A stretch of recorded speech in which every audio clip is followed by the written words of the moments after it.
Hello learners, in this tutorial we are going to deal with how to model ceiling inside Revit. Before we start dealing with the ceiling part, there was a bit of portion remaining for the floor. Okay, so if you check, like we have covered how to add the points, but in case you want to get rid of any unwanted points, then all you need to do is modify sub element again, and you just need to select the unwanted point and hit delete in order to get rid of any unwanted points that are present in your geometry. Okay, right click in the canvas, hit cancel to get out of the command. So this was all about the little bit pending part of the flow. So precisely now we'll get started with the ceiling part. So ceiling is available again in the build panel under the architecture tab. So just select the ceiling, and here you have two methods of modeling the ceiling. The first one is automated ceiling and the second one is using the sketch. So when you check the properties, you have two types of families by default, that is a basic ceiling of generic type and a compound ceiling of three types, that is 600 by 600 grid, 600 by 1200 grid and a plain one. Okay. For now, we'll move ahead by using 600 by 1200 compound ceiling. Okay. So first we'll check what automated ceiling is. So when I hover my mouse to any enclosed space, as you can see here, there is a line or an outline that is formed representing that it is eligible for using automatic ceiling method. So all you just need to do is left click and your ceiling is now placed. So just go to view and check.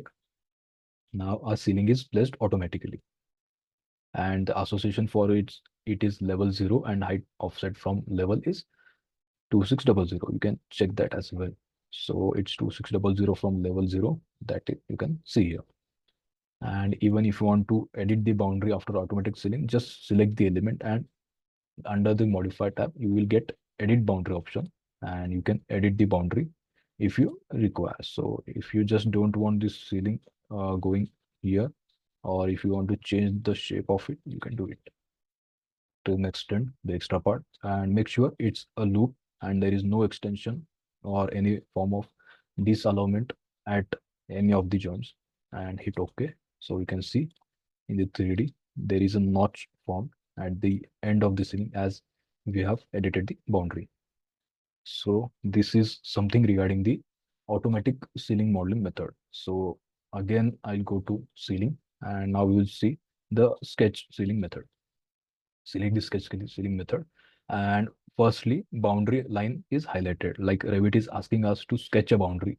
So we have the draw tools, those were available for wall floor elements and those are similar to them. Okay, so we have line at our disposal, rectangular, any shape that we desire to use. Okay, for now we'll just check what rectangle is.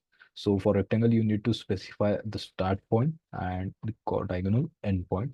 So you can see the outline, it's rectangular, and my rectangular ceiling can be placed by finishing edit mode. So right click here, go to view again, and you can see my ceiling is now placed. You can change the offset as required.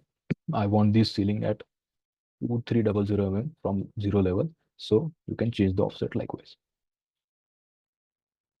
And if you want ceiling of any other shape, you can do that as well. Sketch ceiling.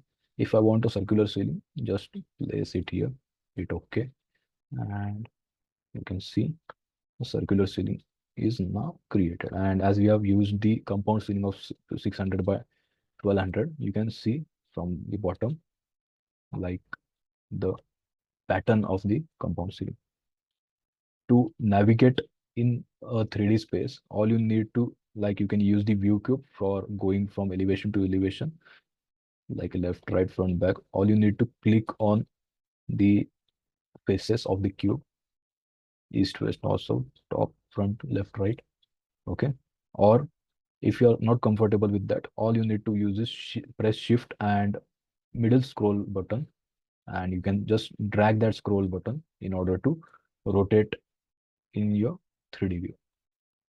And to pan, you just need to hold the scroll and drag it in order to pan. And for zooming in, zooming out, you can use the scroll for zooming in and zooming out as well. Okay, so these are the basic navigation tools that are used when working in a 3D view. So this was a basic ceiling, means how a basic ceiling can be drawn. Now we will check how to add a slope ceiling. So we just add a sloping ceiling in this part. So we'll go to ceiling again and sketch ceiling. I will use pick line for now. You can use the pick line, and I'm using the wall faces as a reference. Now you can see as these walls means as these walls are continuous, the using pick line has means it's not forming an exact loop. So when I try to finish the ceiling, Revit will give me an error like lines cannot intersect each other. So it's asking us to make it a proper loop so that the ceiling element can be modeled. So to do this, you all you need to use is trim extend to corners. You can select the first line and second line, so the corner is trimmed. Similarly, all you need to trim this one and this one here as well. Select the first line and select the second line to be trimmed. Select the first line, select the second line. So all my corners are now trimmed. So now assign the slope. Now, if you want to slope in this direction, you can give slope like this. Or if you want the slope to be in vertical direction, you can assign the slope arrow in this fashion. Okay. For now, we are good with the horizontal slope. So I am adding the tail at left hand and the head to be present at the right hand.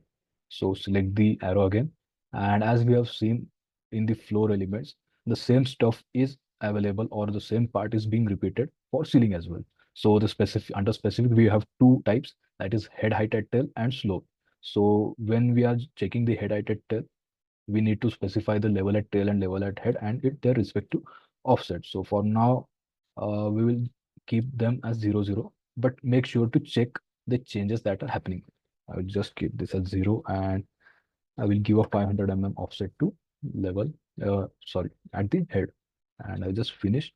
Now you see the ceiling is modeled in slope. The tail of the ceiling is at level 0 and the head is at level 0 with 500 offset. You can move this ceiling using arrow keys up, down. You can move as required, or else you can go again to the edit boundary and select the sloping arrow, and you can define the offsets starting here only. So I need the tail to be present at an offset of 1900 with respect to level 0, and my head to be present at 2100 with respect to level 1. So there would be a difference of 200 between this point and this point. So let's check it out. See, you can see the tail is here and the head is here. Okay, likewise you can assign this slope as required. So now let's check another example, ceiling, automatic ceiling. Okay, I have an automated ceiling here. Now I'll go to edit boundary and I want to add slope in this direction. So I'll start from here and here. So now instead of using head at tail, I'll go with slope. So default is 0 and offset for tail should be given as 1800 for now, and I want a slope of 2 degrees. And when I hit finish, there is an inclination of 2 degrees starting with the tail starting at 1800 from level 0. You can shift this ceiling up down using the arrow keys as well. Okay, so this is how a slope ceiling, automatic ceiling, and a normal ceiling is modeled. And before we conclude, let's check it out. Another example. Now I have 3 walls here, and if I try to place a automatic ceiling, it won't catch. Like the automatic ceiling tool is auto detected when we have an enclosed space. Here in this example, we don't have any enclosed space, so we are not able to use automatic ceiling in this practice or in this portion. But we can use a sketch ceiling even though the room is not enclosed or the space is not enclosed. See, you are able to place a sketch ceiling, but you are not able to place or use a slope ceiling, automatic ceiling, sorry. So this is the difference of using the sloped and automatic ceiling method. So when I close this space and go back to automatic ceiling again. See, now the automatic ceiling is detected, and we can place ceiling automatic as the space is enclosed. We'll hit OK, and you can see now the ceiling is generated. Also, when dealing with the properties of the ceiling, you have edit type, which was similar to that of floor and wall, as we have seen. So here, this is the family and this is the type, and you can see all the parameters that are present here. Go to edit the structure, if any, and you can add uh, any layers based on your preferences above or below the structure. So the 600 by 1200 tile is below, so it's visible from the interior part. Okay, so this is how layers can be added. If you want, you can insert any layer and move it up down as you require, and you can assign any material to that particular ceiling. For now, I'll just add aluminum and give up any thickness. For now, just for example purpose, I'm adding 25 mm above it and hit OK.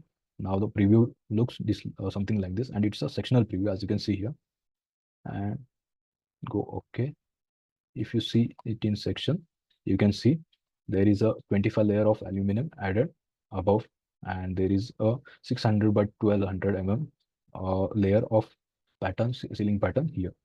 Okay, likewise, the family or the ceiling element can be edited based on the user preference. So that's it for now. Hope you are enjoying the learning. See you in the next lecture. Thank you.